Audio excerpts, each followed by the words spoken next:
Hello and a very warm welcome to East Kent Schools Together's second video for our creative collaboration, Our Shared Isolation. I'm Esther Miles, the artist in residence for East Kent Schools Together. Thanks so much to Dr. Dodie Walsh who helped us out last week. That was such an interesting session and gave me so much to think about. This week we're going to get on with some art.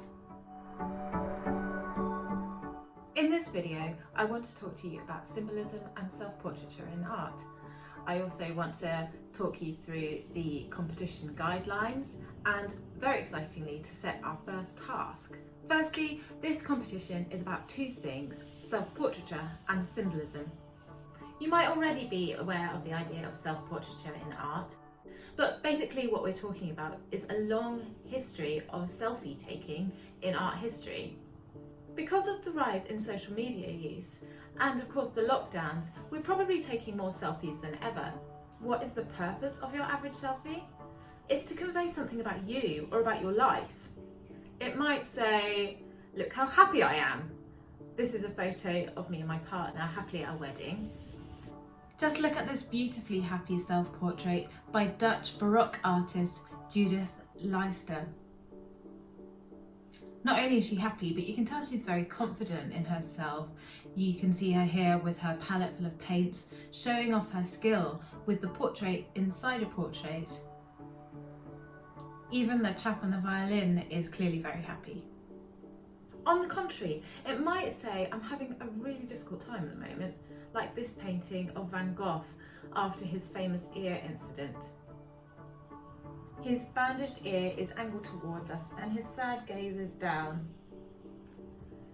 My personal favourite type of selfies are the ones that say, "Look how silly I look." Here's me having an obligatory lockdown haircut, looking silly. This tiny Rembrandt sketch, I've been lucky enough to see it in Amsterdam, has to be one of my all-time favourite self-portraits. It says, "I don't take myself too seriously." The smallness of the portrait really emphasises this fact. And now on to symbolism. Symbols can be more nuanced. A symbol in art is an object or an animal that has a message that goes beyond its literal meaning. We surround ourselves with symbols all the time. My table's got a load of symbols on it. Like these roses, they don't actually mean love, they're just flowers, but they symbolise love. These glasses, they don't make me any cleverer, I've just got rubbish eyes. But weirdly, I kind of feel cleverer in them. Even these paintbrushes, they say, "Look, I'm an artist." This mug of tea here symbolises that I'm relaxed and I'm up for an open conversation with you. It also symbolises my mother to me because my mum made it.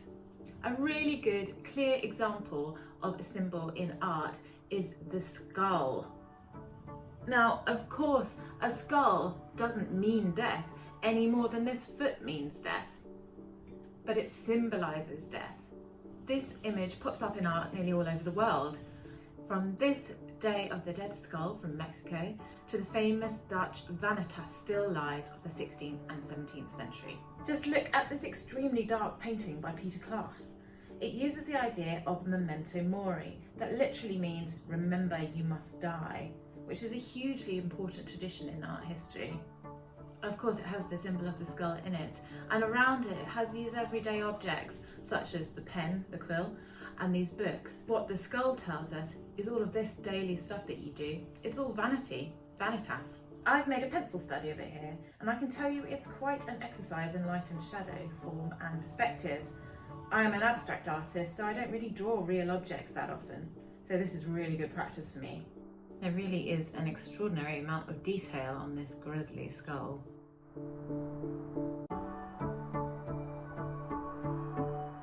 The perspective in this is really, really tricky. I don't know if I've quite mastered this glass here, but I'll have to do. These incredibly dark, still lives are very representative of Dutch Golden Age art, and of course they're really heavily reliant on symbolism. Now, a far cheerier symbol is the rainbow. Rainbows are symbols of hope and peace. This already very popular symbol has taken on an even larger role during the pandemic. Rainbows are synonymous with the NHS now, as the NHS have become our great hope during this crisis. You can still see rainbows in windows up and down your road, probably. This stems all the way back to most mythologies and religions. In the Bible, you might have heard of Noah and his symbol of the rainbow at the end of the flood. It also features in Islamic art. It has been used throughout art history and also has connotations of heaven, like this stunning Caspar David Friedrich painting, Mountain Landscape with Rainbow. This chap in the middle clearly finds the rainbow to be a very awe-inspiring source of divine light. It also symbolises luck, thanks to leprechauns. When you come to make your final piece in late April, I want you to combine these two ideas of self-portraiture and symbolism. What we want from you is your own self-portrait that includes a symbol about your time in lockdown. We'd like you to think about what has connected you to the outside world during your periods of isolation. There are loads of ways you might have done this. Maybe your daily exercise or a Zoom class became important. Was it a phone or a computer that helped? Perhaps it was the NHS clap or writing letters. For me personally, it has been knitting. I've sort of been in a frenzy of knitting since lockdown 1. I've made gifts for lots of people and popped them in the post, and it's really made me feel calm when I'm feeling a bit worried, but also it makes me connected to the people I give them to. So when you make your portrait, you should think about how you're going to depict your symbolic object. Maybe you'll be holding it, or it'll be somewhere in the background. It's completely up to you. Your finished piece can be any size you like. You can work in miniature if it supports the idea you're trying to put across to us. And if you have the means to, you can go absolutely enormous on a huge board. You can, and you're encouraged to use, mixed media to experiment with different textures. Mixed media means that you're using a combination of different art materials and you've got some in your pack. So for example, you might use paint and drawing and felt tips in one painting, or you might use collage and draw on top of the collage. That's wonderful, that's completely fine. What is important is that the work remains two-dimensional, i.e. that it's not a sculpture, it's a flat piece. Photography can be used as a starting point for your submission. You could digitally manipulate something or use it to paint onto, but what's important is that your final piece is not just a photo. We really want to understand your thinking, so another component to this competition is an ideas board. This will show me and the judge the development of your ideas. It'll help us to get to know you, especially because we can't meet you in person at the moment. I said on the poster that this needs to be A3 size, but now we're in lockdown, I realised that you might not all have a bit of A3 paper at home. You can either stick two A4 bits together or just do a couple of pages of A4. It's up to you. The tasks that I set along the way are going to help you with your ideas board. For example, the result of your worksheet from this week and your postcard, they could both make up part of your ideas board. Other things on your board can include studies of other artists' work, sketches of yourself, sketches of your symbol. You could show us some different samples of materials using different artistic mediums such as paint and pencil, etc. You can annotate it with words if you like, but that's not compulsory. The final component to the submission is a video presentation. It's so important for us to get to know you, especially since we can't meet you at the moment. It will also be such a useful skill for you to learn to present your work. Luckily, you're going to have some of our experts to help you along the way in 2 separate videos.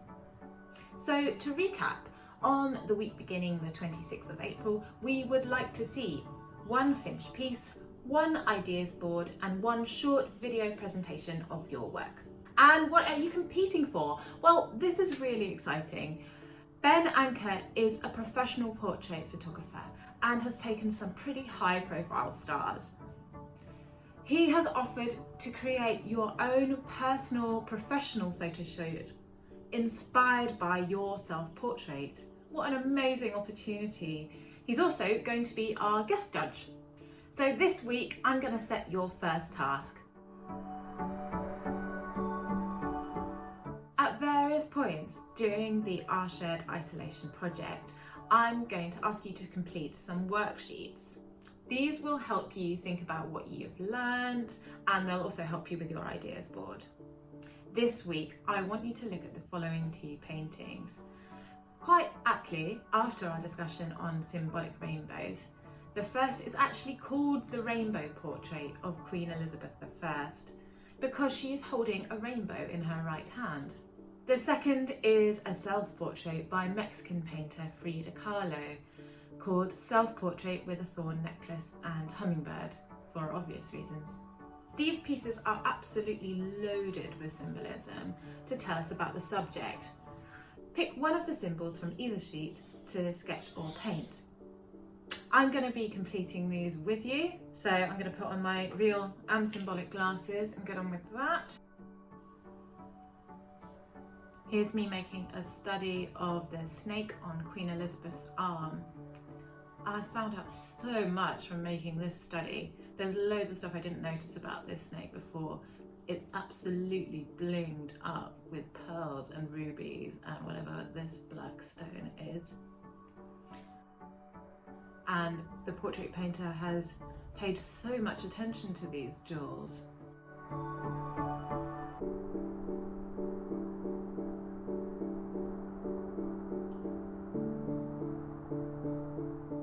You can even see in his tongue here, he's holding a little heart. It gets me thinking about what all of that might mean. Of course, you can do more than one if you like. I got carried away and had a go at some of the Frida Kahlo symbols as well. So you can use whatever medium you like. I'm just using watercolour pencils here actually, because I feel like it suits Frida Kahlo's illustrative style quite well. Always keep a sharp pencil. It seems really obvious, but it makes your drawing so much better. Another cool thing about making these studies is that you start to realise that what you assumed about a painting might not actually be the case. When I first saw this painting, I thought these were dragonflies in the background, and they are, I think, but looking closely, I see they're made of a flower.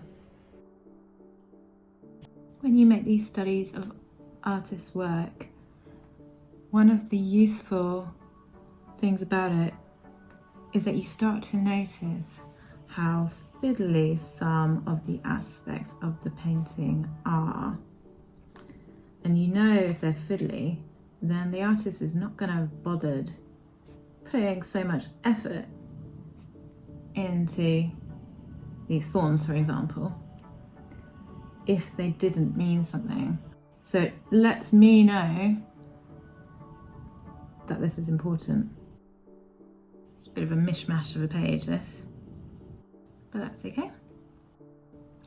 So again, really, please don't worry about these drawings or paintings being really perfect.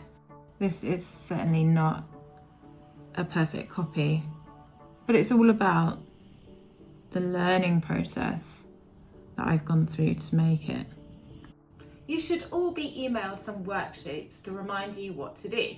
You can also get these on the East Kent Schools Together website. If you want to zoom in really close, then there are a couple of website links in the comments below, and those are very high res images, so you can get in really close if you have access to a computer. If you would like to send me a photo of your work, I would love that so much, and I can even include it in next week's video if you do so. So please send that on to me or on to your teachers to send to me. Also, if you do have any questions, even if they feel like really silly questions, please ask me. I don't mind that at all. In the next session, I'll be looking at these two paintings from your worksheet in really great detail so that we can begin to decode some of their hidden messages. For now, thank you and a very good luck in completing your worksheet. Goodbye!